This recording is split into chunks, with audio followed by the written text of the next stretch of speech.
morning, dear students. Today we are going to learn a poem. आज हम एक हिंदी की कविता पढ़ने जा रहे हैं जो कि क्षितिज भाग 2 कक्षा 10 अ से ली गई है। अब ये कविता का नाम क्या है? कविता का नाम है कन्यादान और इसके कवि है कवि ऋतुराज। यहाँ कवि माँ और बेटी इनका जो कन्यादान करते वक्त की भावनाएं होती है उसे प्रकट करने के लिए ये कविता उन्होंने लिखी है। कन्यादान का अर्थ है जब माता पिता अपने पुत्री का हाथ वर के हाथों में सौंपते हैं उसे कन्यादान कहते हैं। कन्यादान is a Sanskrit word which means giving away the daughter. As the meaning suggests, it is the traditional or ritual in which parents give away their daughter to the groom. कवि ऋतुराज ने कन्यादान कविता के माध्यम से शादी के बाद स्त्री जीवन में आने वाली विकट परिस्थितियों के बारे में एक संदेश देने की कोशिश की है। कविता में विवाह के पश्चात बेटी की विदाई के वक्त एक माँ अपने जीवन के सभी अच्छे व बुरे अनुभवों को निचोड़कर एक सही व तर्क संगत सीख देने की कोशिश कर रही है।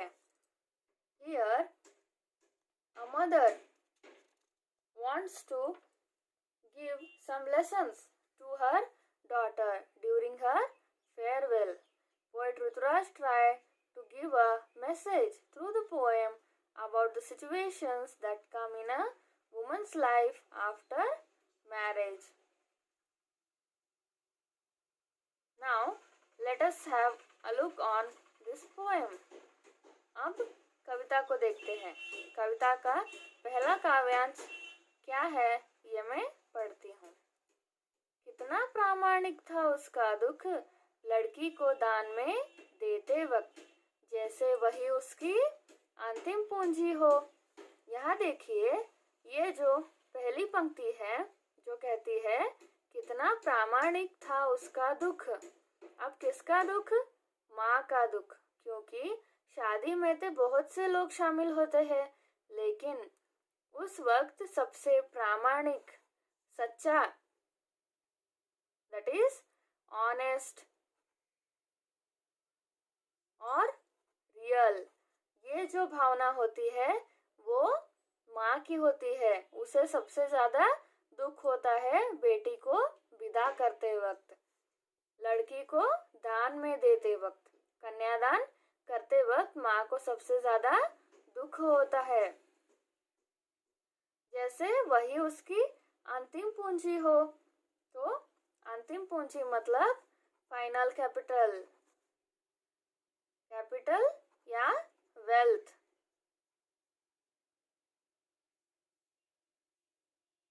जैसे माता के दुख का बड़े ही सुंदर तरीके से कवि ने यहाँ वर्णन किया है, तो इसी वजह से यहाँ कहा गया है कि बेटी माँ के लिए अंतिम पूंजी के समान होती है।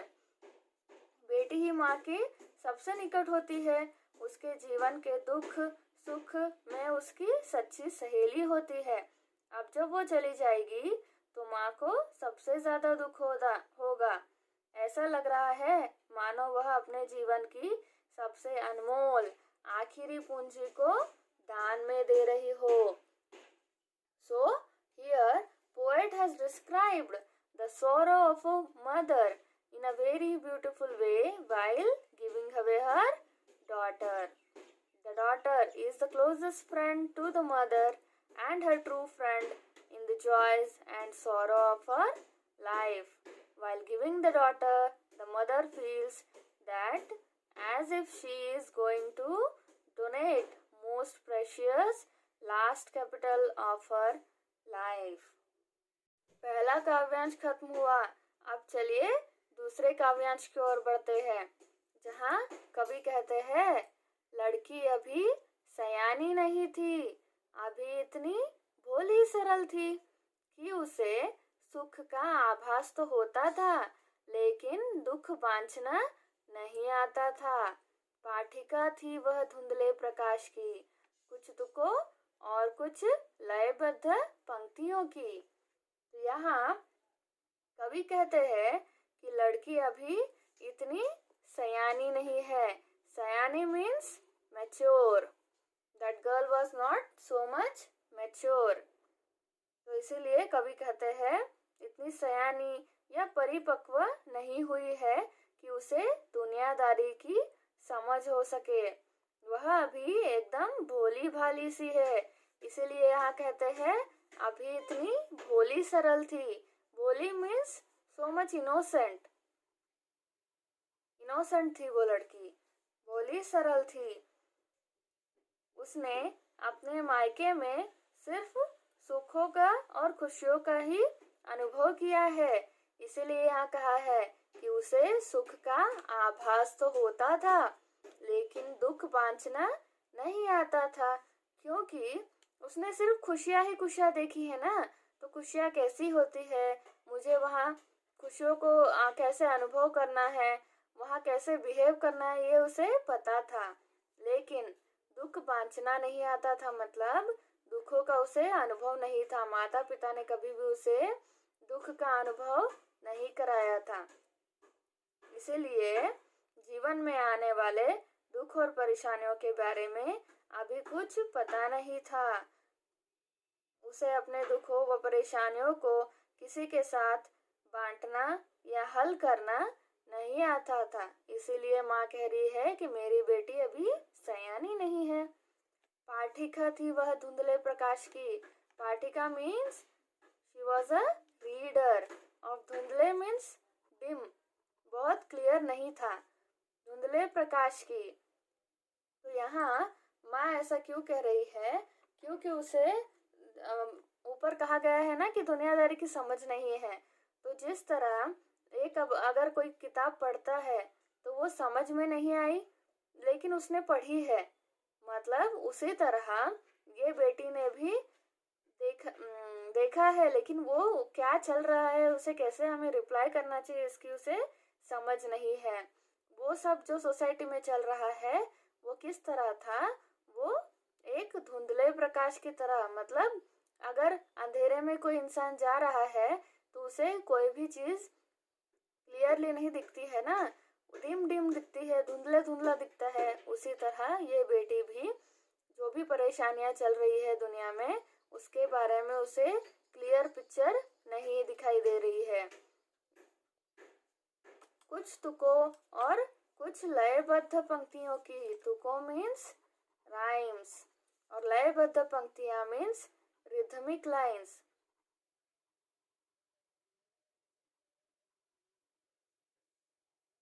रिथमिक लाइंस मतलब जैसे कि हम एक गाना चाहते हैं, उसकी हम उसमें अगर रिथमिक लाइंस होंगी, अच्छे सुर ताल से अगर वो गाना बनाया गया होगा तो ही अच्छा लगेगा ना। उसी तरह बेटी को भी इसकी समझ नहीं है। अभी वो गाना जानती है, लेकिन उसके सुर ताल के बारे में उसे पता नहीं है। उसी तरह इसीलिए उसे कहा गया है कुछ लयबद्ध पंक्तियों की, कुछ तुकों और कुछ लयबद्ध पंक्तियों की। इसकी सिर्फ उसे रिटर्न में समझ है, लेकिन उसे कैसे गाना है या उसके बारे में कुछ भी समझ उसे नहीं है। The poet says that the girl is not yet mature enough to understand the things of worldliness. She is so much innocent.